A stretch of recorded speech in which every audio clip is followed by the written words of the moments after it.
بسم اللہ الرحمن الرحیم، السلام علیکم۔ میں اسد اللہ خان ہوں۔ جب سے بلاول بھٹو زرداری صاحب نے 27ویں ترمیم کا ایک دھماکہ کیا ہے، بہت سارے وزراء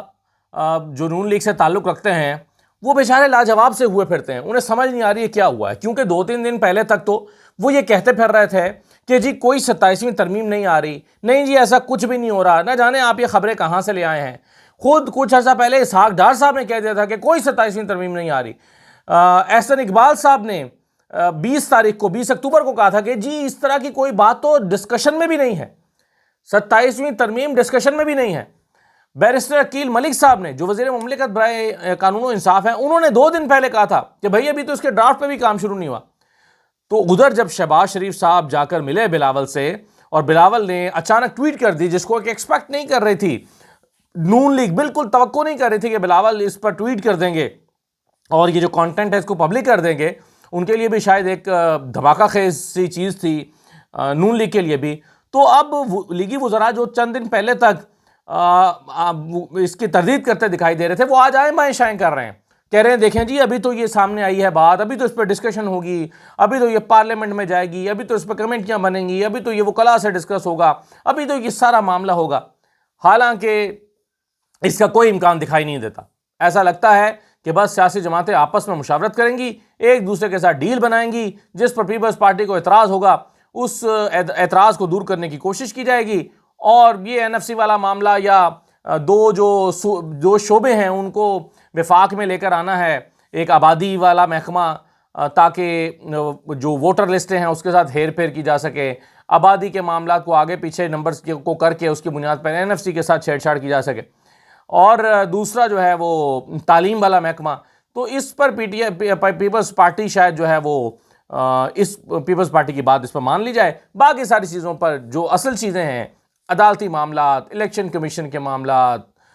243 کا معاملہ، اس پر کسی کو کوئی اعتراض نہیں ہوگا اور وہ باتیں جو ہیں وہ آگے چل پڑیں گی۔ لیکن اس میں رانا ثناء اللہ صاحب کہہ رہے ہیں کہ ججز کی ٹرانسفر، اب سوال ان سے ہوا رانا ثناء اللہ صاحب سے کہ جی ججز کی ٹرانسفر پوسٹنگ کا کام حکومت اپنے ہاتھ میں لے رہی ہے کہ جو جج آپ کو پسند نہیں ہے اس کو اٹھائیں اور اٹھا کر کسی اور صوبے میں منتقل کر دیں، آرٹیکل 200 میں جو تبدیلی کی بات ہو رہی ہے۔ تو اس پہ انہوں نے کہا کہ بالکل آپ کی بات ٹھیک ہے، رانا ثناء اللہ صاحب نے کہا کہ بالکل یہ حکومت کے ہاتھ میں نہیں ہونا چاہیے، اور نہ حکومت کے ہاتھ میں یہ ہوگا پوسٹنگ والا ٹرانسفر والا کام ججز کی۔ تو پھر پوچھا گیا کہ کس کے ہاتھ میں ہوگا، تو انہوں نے کہا کہ جی جوڈیشل کمیشن کے ہاتھ میں ہوگا۔ تو پھر ان سے سوال ہوا کہ جوڈیشل کمیشن بھی تو حکومت ہی ہے، دراصل حکومت نے جوڈیشل کمیشن کو ایسے ہی تشکیل دیا ہے کہ جس میں حکومت کی اکثریت کو میک شور کیا گیا ہے، حکومتی ووٹوں کی اکثریت کو میک شور کیا گیا ہے۔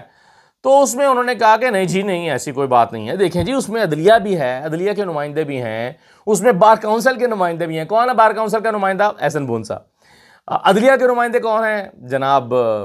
اپنے امین الدین خان صاحب، یحییٰ آفریدی صاحب۔ تو وہ کہہ رہے ہیں نہیں دیکھیں عدلیہ کے نمائندے بھی ہیں، بار کونسل کے ہیں، اپوزیشن کے لوگ بھی ہیں، 2 اپوزیشن کے لوگ ہیں۔ تو آج تک سوال یہ پیدا ہوتا ہے کہ کیا کوئی ایسی چیز جو حکومت کرانا چاہتی ہے جوڈیشل کمیشن سے، کیا آج تک ان کو ووٹوں میں شکست ہوئی ہے؟ جیسے امین الدین نے دوسری طرف ووٹ ڈال دیا ہو، یحییٰ آفریدی نے دوسری طرف ووٹ ڈال دیا ہو، بار کونسل کے نمائندے احسن بھون صاحب نے دوسری طرف ووٹ ڈال دیا ہو، کیا ایسا ہوا ہے ابھی تک؟ تو کتنی سادگی کے ساتھ پوری قوم کو بیوقوف بنا رہے ہیں۔ رانا ثناء اللہ صاحب وہ کہتے ہیں کہ نہیں جی نہیں، یہ تو ججز کی ٹرانسفر ہے جو کہ اسلام آباد ہائی کورٹ کے ججز پر ہی سب سے پہلے نظرہ گرے گا، کہ جو ججز آپ کو پسند نہیں ہے ان کو اٹھا کر دوسری جگہ پہ ڈال دیں۔ وہ کہتے ہیں یہ حکومت کا تو اختیار ہی نہیں ہے، تو جوڈیشل کمیشن کا اختیار ہے۔ جوڈیشل کمیشن کون ہے؟ جوڈیشل کمیشن بھی حکومت ہے۔ دوسرا سوال ان سے ہوا کہ چیف الیکشن کمشنر کی تعیناتی کے لیے کیا اپوزیشن کا رول ختم ہو جائے گا؟ کیا اپوزیشن کا رول ختم کرنے جا رہے ہیں؟ کل میں نے بھی یہی کہا تھا کہ بھائی لگتا یہی ہے کہ اپوزیشن سے مشاورت جو پہلے ضروری ہوا کرتی تھی، اب ان کا رول ختم کر دیا جائے گا کہ بس ٹھیک ہے، حکومت کوئی ایک سرسری سا ایک فارمولہ بنائے گی اور چیف الیکشن کمشنر تعینات ہو جایا کرے گا، یا ایک مشاورت کا ایسا طریقہ کار بنایا جائے گا جس میں اپوزیشن سے مشاورت نہ ہونے کے برابر ہوگی، اصل اختیار حکومت کا ہی ہو جائے گا کہ وہی جو ہے وہ چیف الیکشن کمشنر لگا دے۔ یہ سوال ان سے ہوا تو انہوں نے کہا کہ جواب سنیں رانا ثناء اللہ صاحب کا۔ رانا صاحب کہتے ہیں کہ دیکھیں جی اگر اپوزیشن ہٹ دھرمی سے کام لے اور وہ کہتی ہے کہ جی ہم تو اس حکومت کو مانتے ہی نہیں ہیں، ہم ان سے بات چیت کرنے کے لیے تیار ہی نہیں ہیں، تو پھر آپ ہی مجھے بتائیں کہ حکومت کے پاس اور کیا آپشن رہ جاتا ہے؟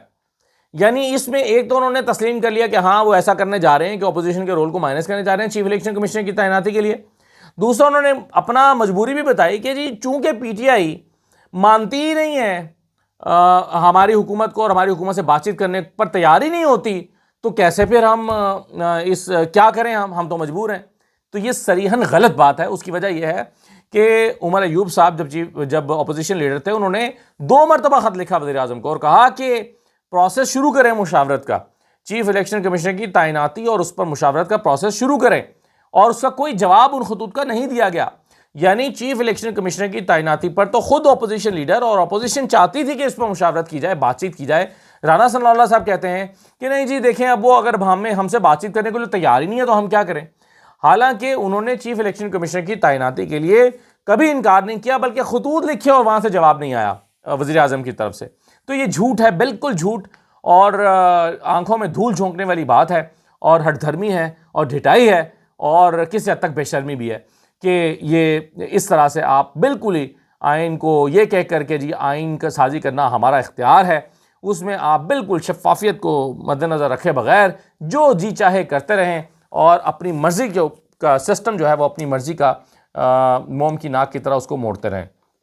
تو یہ رانا ثناء اللہ صاحب فرماتے ہیں.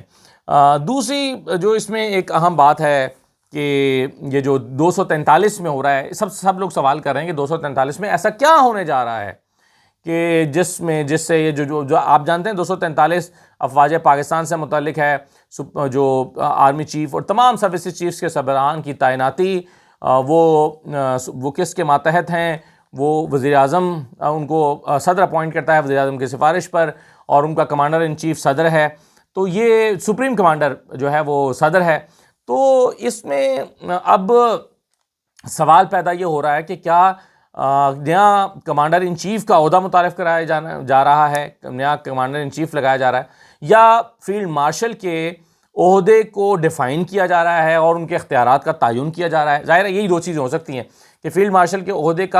کو ڈیفائن کر دیا جائے, ان کے اختیارات کا تعین کر دیا جائے کہ فیلڈ مارشل کون ہوتا ہے, فیلڈ مارشل کے پاس کیا اختیارات ہوتے ہیں. کیونکہ آپ کو پتہ ہے جب ابھی فیلڈ مارشل بنے تھے عاصم منیر صاحب, آرمی چیف تھے پہلے, پھر فیلڈ مارشل بنے, تو بہت ساری بحث ہوئی تھی کہ ان کے پاس کیا اختیارات ہوں گے, کیا تمام سروسز چیفز کے ہیڈ ہو جائیں گے, کیا تمام فورسز ان کے ماتحت آ جائیں گی, کیا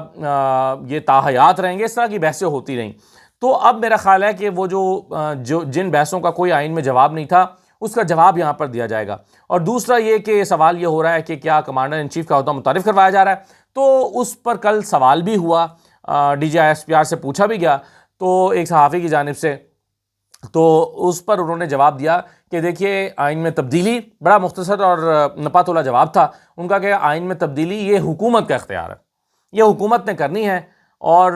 اگر ہم سے مشاورت کی جائے گی, ہم سے متعلق کوئی ترمیم ہوگی اور ہم سے مشاورت کی جائے گی تو ہم اس پر اپنا ان پٹ دے دیں گے, بس بات ختم. اور انہوں نے کہا کہ اس سے زیادہ میں کچھ کہنا نہیں چاہتا. تو بہرحال یہ سوال بہت زیادہ ڈسکس ہو رہا ہے کہ کیا آخری کمانڈر ان چیف پاکستان میں, جہاں تک مجھے یاد پڑتا ہے, جنرل گل حسن تھے بھٹو صاحب کے زمانے میں, جو 3 مہینے تک بھٹو صاحب کے ہوتے ہوئے 3 مہینے تک وہ آرمی چیف رہے تھے, اور پھر ان کو بھٹو صاحب نے گن پوائنٹ پر تبدیل کر دیا تھا اور جنرل ٹکا خان کو آرمی چیف بنا دیا تھا. گن پوائنٹ پر اس طرح سے کہ ان کو بلایا گیا, دھوکے سے بلا کے گاڑی میں بٹھایا گیا اور ان کے کمر پہ گن لگا دی گئی, اور ان کو اغوا کر کے لاہور گورنر ہاؤس میں 3 دن کے لیے بند کر دیا گیا,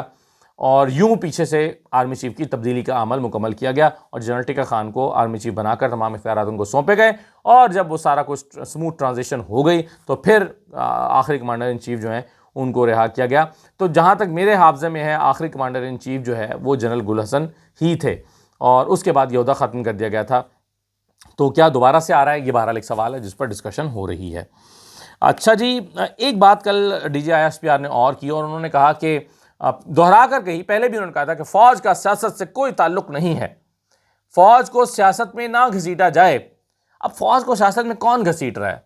روزانہ جب میں انصار عباسی صاحب کی خبریں پڑھتا ہوں تو مجھے لگتا ہے کہ یہ انصار عباسی صاحب گھسیٹ رہے ہیں, کیونکہ وہ کہتے ہیں کہ جی اسٹیبلشمنٹ اور عمران خان کی صلح کے کوئی امکانات نہیں ہیں, اسٹیبلشمنٹ جو ہے وہ فلاں باتوں سے ناراض ہے, اور اسٹیبلشمنٹ کو سے اگر بات چیت نہ ہوئی تو 2026 میں بھی عمران خان رہا نہیں ہوں گے, اور اسٹیبلشمنٹ سے اگر عمران خان کے معاملات طے نہ ہوئے تو وہ 2026 اور 27 میں بھی رہا نہیں ہوں گے. تو فوج کو، اسٹیبلشمنٹ کو سیاست میں کون گھسیٹ رہا ہے؟ مجھے لگتا ہے انصار عباسی صاحب گھسیٹ رہے ہیں۔ جب میں منیب فاروق صاحب کی بات سنتا ہوں جو کہتے ہیں کہ جی یہ سسٹم تو ایسے ہی چلے گا، اور ان کی باتیں سن کے مجھے لگتا ہے کہ اسٹیبلشمنٹ اور عمران خان کے درمیان تعلقات کے ٹھیک ہونے کا کوئی امکان دکھائی نہیں دیتا، تو مجھے لگتا ہے کہ سیاست میں تو وہ گھسیٹ رہے ہیں۔ تو فوج کو سیاست میں گھسیٹنے والے تو وہی دوست ہیں جن کو اسٹیبلشمنٹ کے قریب مانا جاتا ہے، جو کہتے ہیں کہ جی ملاقات نہیں ہونی، جاؤ ایسی کی تیسی۔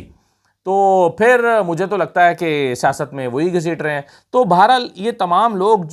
جو خبریں بڑے زور و شور سے روزانہ لگاتے ہیں، کیا فوج کو سیاست میں گھسیٹنے کے ذمہ دار یہی لوگ ہیں؟ یہ بہرحال ایک اہم سوال ہے کہ سیاست میں فوج کو گھسیٹ کون رہا ہے؟ ورنہ تو ظاہر ہے بالکل ٹھیک کہا D G S P R نے کہ فوج کا کوئی سیاسی کردار نہیں ہے، ان کو سیاست میں بالکل عمل دخل نہیں ہونا چاہیے۔ اور کل تو انہوں نے کہا بھی کہ جو چیف منسٹر ہیں وہ صوبے کے الیکٹڈ چیف منسٹر ہیں، اور ہمارے لیے بھی وہ چیف منسٹر ہیں، اور انہوں نے یہ بات دہرا کر 2-3 دفعہ کہی۔ سلمان راجہ صاحب جو ہے انہوں نے تردید کر دی ہے جو ملاقاتیں ابھی بیک گراؤنڈ میں شروع ہوئی ہیں مولوی محمود، فواد چودھری اور عمران اسماعیل صاحب کی۔ وہ کہتے ہیں کہ جی شاہ محمود قریشی صاحب سے میری ملاقات ہوئی ہے۔ شاہ محمود قریشی نے کیٹیگوریکلی کہا ہے کہ یہ جو ملاقات ہوئی ہے یہ میری مرضی سے نہیں ہوئی، بلکہ انہوں نے کہا کہ یہ تو میرے لیے خود حیران کن تھا، اچانک میرے سامنے آ گئے اور اچانک وہ کمرے میں داخل ہوئے ملاقات کرنے کے لیے، تو ظاہر ہے ان کے پاس کوئی چارہ نہیں تھا۔ محمود مولوی صاحب کہتے ہیں کہ یہ ملاقات 45 منٹ جاری رہی۔ شاہ محمود قریشی کے وکیل کہتے ہیں کہ یہ ملاقات 10 منٹ سے زیادہ نہیں تھی، اور اس کے بعد انہوں نے اس تاثر کو زائل کرنے کے لیے بیان بھی دیا شاہ محمود قریشی صاحب نے کہ کہیں یہ تاثر نہ زور پکڑ جائے کہ میں کہیں بیک گراؤنڈ پہ ڈیل کر رہا ہوں۔ تو پھر انہوں نے اس تاثر کو زائل کرنے کے لیے اسٹیٹمنٹ دیا۔ انہوں نے کہا کہ قطعاً یہ ملاقات میری مرضی سے نہیں تھی۔ انہوں نے کہا کہ میں عمران خان کے نظریے کے ساتھ ان سے بھی 2 قدم آگے کھڑا ہوں، اور میں کوئی ڈیل نہیں کر رہا وغیرہ وغیرہ۔ انہوں نے کافی لمبی چوڑی اس پر وضاحتیں پیش کی اپنی فیملی کے ذریعے بھی اور اپنے وکیل کے ذریعے بھی۔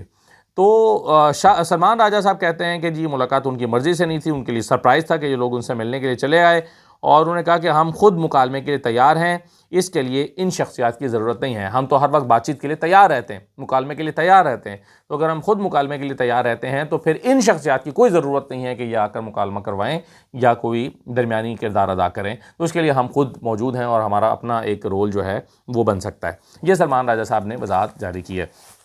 آ جائیے آخر میں شہباز شریف اور حمزہ شہباز اور مریم نواز کے مبینہ جھگڑے پر۔ مبینہ میں اس لیے کہہ رہا ہوں کہ یہ بیان کیا گیا ہے from the senior most crime reporter of Lahore Ahmad Faraz صاحب، جو کو چند دن پہلے انہوں نے ایک پوڈ کاسٹ کیا تھا یا انٹرویو دیا تھا اعجاز سید کو، تو اس میں انہوں نے کہا تھا کہ حمزہ شہباز نے تیفی بٹ کے معاملے پر مریم نواز کو فون کیا اور شکوہ کیا کہ ان کو کیوں مروایا گیا ہے، کیونکہ تیفی بٹ جو ہے وہ ان کو جس طرح سے پولیس مقابلے میں ہلاک کیا گیا باہر سے لا کر، اس پر کئی شکوک و شبہات اٹھ رہے ہیں، کیونکہ وہ ایک روایتی سٹوری ہے کہ ساتھیوں نے چھڑانے کی کوشش کی اور ساتھیوں کی فائرنگ سے جو ہے وہ خود مارے گئے اور یا کراس فائرنگ میں مارے گئے۔ اس طرح کی روز ایف آئی آرز ہم دیکھتے ہیں، اور احمد فراز نے یہ بھی کہا کہ 1000 افراد کو پولیس مقابلے میں سی سی ڈی کی طرف سے جعلی مقابلوں میں مارا گیا ہے، مبینہ جعلی مقابلوں میں۔ تو اب احمد فراز صاحب کی خبر اس میں یہ تھی کہ حمزہ شہباز نے مریم کو فون کیا اور کہا کہ ان کو کیوں مارا گیا ہے، تو مریم نواز نے جواب میں کہا کہ آپ کا ان سے کیا تعلق ہے، یعنی آپ کیوں پوچھ رہے ہیں، آپ ان سے ہمدردی کیوں کر رہے ہیں، آپ کا کیا تعلق ہے؟ تو جواب میں انہوں نے کہا کہ یہ بات اپنے باپ سے پوچھو، یعنی اس کا مطلب یہ تھا کہ میرا نہیں، ان کا نواز شریف کے ساتھ بھی تعلق رہا ہے اور تیفی بٹ کا، تو وہ ان کو جانتے ہیں بہتر طور پر، وہ بتا سکتے ہیں۔ تو اس پر غصے میں آ کر مریم نواز نے فون بند کر دیا۔ تو یہ دعویٰ کیا تھا احمد فراز صاحب نے۔ اب اس پہ عظمہ بخاری صاحب نے کل اپنے ویلاگ میں، جو بظاہر ویسے تو حکومتی منصوبوں کو بنانے کے لیے جو ہے وہ سرکاری طور پر ایک ویلاگ بنایا جاتا ہے، کیونکہ اس پر ڈیجیٹل میڈیا ونگ لکھا بھی ہوتا ہے، تو لیکن اس میں اپنے سیاسی مخالفین کو رگیدنے کے سوا کوئی خاص کام زیادہ اس میں نہیں ہوتا، 99% 98% تک وہی چیزیں آ رہی ہوتی ہیں۔ لیکن بہرحال اس ویلاگ میں انہوں نے کہا کہ یہ سراسر جھوٹ ہے، اور انہوں نے کہا کہ یہ تبھی خبر درست ہو سکتی ہے کہ اگر حمزہ کے ساتھ وہ بیٹھے ہوں یا مریم کے ساتھ بیٹھے ہوں، یا پھر وہ ٹیلی فون کے اندر گھس کے بات سن رہے ہوں، یعنی ٹیپ کر رہے ہوں، ادروائز ان کو وہ ثابت کریں پھر کہ انہوں نے کیسے یہ دعویٰ کیا ہے۔ تو ویسے تو خیر صحافی کے پاس خبر کو تصدیق کرنے کے اور بھی طریقے ہوتے ہیں. مثلاً کچھ عرصہ پہلے ایک صحافی نے ایک میٹنگ کا حوال بیان کیا تھا. ایک ایسی میٹنگ جس میں جو زوم میٹنگ ہو رہی تھی جس میں نواز شریف صاحب اور کچھ ان کے قریبی رفقا موجود تھے, اور اس پوری ڈسکشن کو جس میں جو ہے نواز شریف صاحب اور باقی رفقا نے گفتگو کی تھی اور بڑی سینسٹیو گفتگو تھی, وہ ایک صحافی نے ساری کی ساری بیان کی تھی. اور اس پر جو ہے وہ پتہ چلا بعد میں کہ وہ گفتگو ان تک کیسے پہنچی. تو پتہ چلا کہ جب وہ زوم میٹنگ ہو رہی تھی تو وہ جو ایک MNA صاحب زوم میٹنگ میں نواز شریف صاحب کے ساتھ شریک تھے, تو یہ ان سے ملنے کے لیے گئے ہوئے تھے, تو یہ کچھ ہی فاصلے پر بیٹھے تھے اور ساری زوم میٹنگ سن رہے تھے.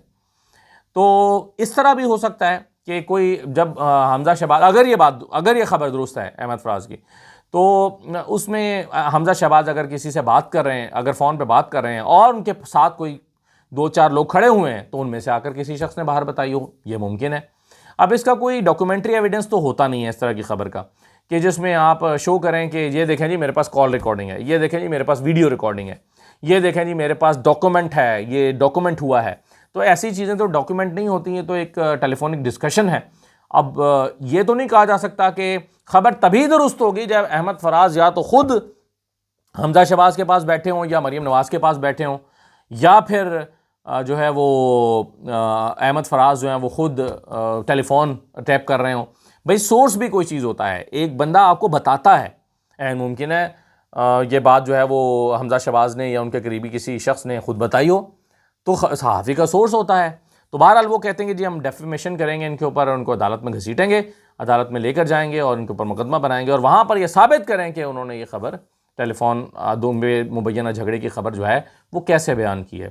تو آپ بہرحال دیکھیں اس پر کیا ہوتا ہے. آج صبح سپریم کورٹ میں ایک زوردار دھماکہ ہوا ہے, اور ابتدائی طور پر بڑی تشویش ہوئی کہ زوردار دھماکہ ہو گیا وہاں پر, اور بعد میں پتہ چلا کہ وہ سلنڈر پھٹ گیا ہے.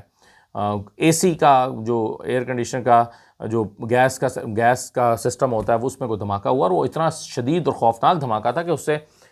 جو سیلنگ ہوتی ہے چھت کی وہ گر گئی, شیشے ٹوٹ گئے اور خوف و ہراس پھیل گیا اور لوگ عمارت سے باہر نکل آئے. ظاہر ہے اس وقت پتہ نہیں چلا کہ یہ دھماکہ